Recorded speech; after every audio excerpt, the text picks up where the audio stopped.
Hello, Credo fans. You may remember me from other posts, and if not, let me introduce myself. My name is Katey Denno, and I am a celebrity makeup artist, and I've been a huge enthusiast supporting the clean beauty movement and sustainability movement within cosmetics for about a decade now, and I'm really excited to be having this conversation. It's a long time coming, and this, my left or right, I don't know which side you'll be on when we actually post this, but this is my friend Mia Davis, and Mia is one of the top leaders in this part of the industry. And I'm going to let her introduce herself to tell you a little bit about her best of hits, what she's done in her long career so far. And then we're going to move into talking about why we're here and what we're excited to be bringing to you today on Earth Day. Mia, take it away. Thank you. It's so nice to be here with you virtually. So yeah, I'm Mia Davis. I'm the VP of Sustainability and Impact for Credo Beauty. And I have been in the clean and sustainable beauty space for most of my career, for like 15 years now. I started at the Campaign for Safe Cosmetics as the organizing director, working with some of the real pioneers in the space. And then I was one of the first hires at Beauty Counter, and I developed their ingredient selection process and the never list for them and their real point of difference around safety. And I've worked with several other brands, and really happy to be leading the charge at Credo on sustainability. You are incredible. Thank you for all that you've done and Yeah. what you've been like neck deep in to bring to us today. So shall I introduce it or shall you? What we're here to talk about? So, dun, dun, dun, like drum roll, we are launching a really exciting initiative today, and it is called Pact Collective. Should I keep going? Yeah, just keep going. It's so Pact is a nonprofit organization, and Credo is one of the founding members. And we've teamed up with a couple of different industry stakeholders, really representing different important roles that people have to play in our space, to come together to take back hard to recycle beauty packaging and make sure that we are able to, in fact, recycle it. That's goal number one. And goal number two is to just take those stakeholders, that diverse group, and really get everybody kind of out of their silos and talking about how important it is to design more sustainable, much better, more recyclable packaging for the beauty industry. Okay, so just baseline. Why is this so important? Why do we need Pact? So in the beauty industry, there's some estimates are out there that we create at least 100 billion packages annually. And so that's, compacts, tubes, sticks, lip glosses, mascaras, shampoo bottles, etc. And only a very small fraction of them are recyclable in your curbside bin. Most of them end up incinerated or in the landfill or as pollution, dumped on communities and in waterways.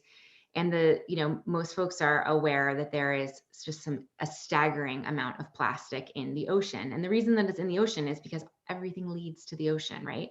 So sometimes it's actually dumped there, but other times it makes its way there. And beauty plays a role here. We know that there are microplastics in wildlife, in our own bodies, building up in the food chain. And plastic is not meant to be eaten. Plastic is toxic to eat, and it's killing wildlife, and it's harming. It's probably harming us. We're kind of in it right now, right? We're all guinea pigs. So it's really important that we address this from a consumption, just like grabbing natural resources, fracking, drilling for oil. These are the base materials that become petrochemicals, that become plastic. But also that we are thinking this through all the way to end of life and having more smarter design and better options for recycling and reuse and refilling. Incredible. Thank you, Mia. Yeah. You feel? It's huge, Mia. It's been something that has been literally weighing heavily on me, and I know so many others throughout the years, the thought of all of the waste that we create. Yeah. When we open a compact and smear whatever product on ourselves and we think, wow, this makes us look and feel amazing. But then we look at that compact when it's at its last remnants and we think, this is not recyclable, or we don't know if it's actually recyclable. Something that you taught me is the term wish cycling. Yeah. So maybe if you could start by talking a little bit, maybe tell us what that means and why is this program so incredibly important? And then I'll kind of ask you a few more questions, I think, as we go. Yeah. Yes. So a lot of people, myself included, until a couple of years ago, were unknowingly doing this thing called wish cycling, which is when you kind of throw your packaging, your empty packaging, into your single stream recycling bin because you're not entirely sure if it will be recycled, but you're really hoping that it will be. So you put it in there. It turns out that not a lot of packages in our space are actually recycled. So there are still some problems with the single stream bin and packaging used in food and in household. Definitely not all of that is being recycled either. But in beauty, it turns out that a bunch of stuff that we sell at Credo that you use, daily for your career as a makeup artist is not recyclable in these single stream bins. And there's a couple of reasons for that. One is that most of them are too small. So in order for stuff to be recycled at the material recovery facility, they're called MRFs. This is the recycling centers regionally. The item has to be larger than a yogurt cup, like for the most part, especially when we are thinking about plastic containers. So if it's smaller than 2 inches on more than one side, if it's little, if it's like an eye cream or a lot of our, an eyebrow pencil, et cetera, it's gonna slip through the cracks and it's going to end up as trash. So the size is one reason. Another reason is if the package is made of mixed materials. So if it's not just one type of plastic, but many types of plastic fused together, or if it's plastic with like a foil, metal foil kind of inlay or inset or glass, or it's like embossed or debossed. That's another reason. And the third is flexible things like squeezable tubes you're usually not recycled at the MRFs. So when you take a step back and, Credo is a leader in clean beauty and we have this very strong clean standard that we developed a couple of years ago. And, if you take a step back and think about our mission and what we're really here to do, and you look at the store and think about how many of those things, even if the customer is recycling them at the end of that product's life in their single stream bin, it's not going to get there. We knew that we really had to address this and try to come up with there's not like one solution here. Pact Collective is not providing the solution for our industry, but it is a really important lever that we can pull by gathering these materials and actually making sure that they are recycled. Incredible. And there's nothing else like it. And I want to, if you can, walk consumers through how they will be able to access this program. Yeah, so Pact is for beauty by beauty. So you're right. I don't think there's anything like this program. We are very specifically focused on trying to close the loop in our industry. So right now, as of this launch, you can walk into any of the Credo stores and you will see a Pact bin there. And the guidelines on what you can take back are posted on credobeauty.com, at pactcollective.org, and they're also on the top of the bin. So it'll say, for example, if it's colored or clear glass, that should go in your curbside bin because there's a high likelihood that it will be recycled.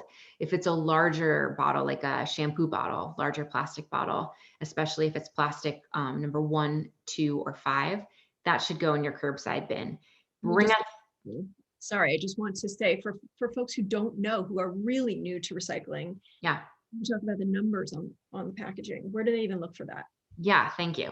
So you will have probably seen a little Mobius, it's called the Mobius loop, this triangle that has like chasing arrows, or sometimes it's just a triangle. And the plastic resin code is in there, and it's usually on the bottom of your package. But for some packages like compacts and those kind of like glossier packaging, it's not there. And for pumps and for caps, you're really left wondering, what is this made out of? It's usually only on like your fuller sized containers. So we are offering guidelines. The guidelines, if you are new to recycling or you haven't thought a lot about this before, they might seem a little onerous at first, but we're trying to be really clear and really helpful at Credo stores and online when we're explaining what we'll take back. So folks can bring in their empty, hard to recycle packaging into any Credo. And we're also launching with a partner in Canada called Hudson's Bay Company. So we'll have Pact bins in 20 of their stores for launch. They have 80 stores across the country in Canada, and we'll be, ramping up and hopefully in all 80 stores by the end of the year. So those are 2 ways right now that folks can bring back their hard to recycle empties. And also at Credo, get reward points for doing it. So you're doing a good thing for the earth. It's going to make you feel good, and you're going to get reward points for taking back those small containers that can't be recycled in your curbside bin. Fabulous. Okay, there's so much more that I want to dig into about this, but I think we'll do another one of these. But just for this moment, let's do a few just like show and tell. I want you to walk me through so that consumers can like literally tomorrow pick up products from their homes that are empty and hit the Credo stores. So let's just start. I have a few things sitting here. So this might be something you were, mentioning. There's another kind of plastic as the cap, and then you mentioned tubes. So would this be something that I would bring to a Credo? Yes. Okay. And would I need to separate it? You don't have to, but it's nice if you do, because it's one last step for our recycling partners to do. And I keep throwing out the word empty, right? I'm like, bring in your empties. They need to be empty. They really need to be empty. Please make sure that they're empty. And that's because if they have any goop left in them, they're actually considered hazardous waste and they can't be recycled. Wow. So would you suggest when this is as empty as it can be for my use, do I need to then fill it with some water, like suck up some water into it and then, get rid of Yeah, that's a good idea.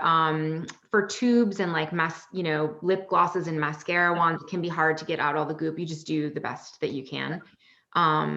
But yeah, it's, when I was growing up, my parents always like really cleaned out all of our recyclables, like very like fastidiously. And I was like, I feel like you guys are going overboard. I don't think that you really need to do that. And then through this research, as we were launching our sustainable packaging guidelines at Credo, and as we were preparing to launch Pact and doing all this research, I was like, wow, it really matters, and including in your curbside bin. So public service announcement, don't put, your jars and your cans in there if there's still goop in them.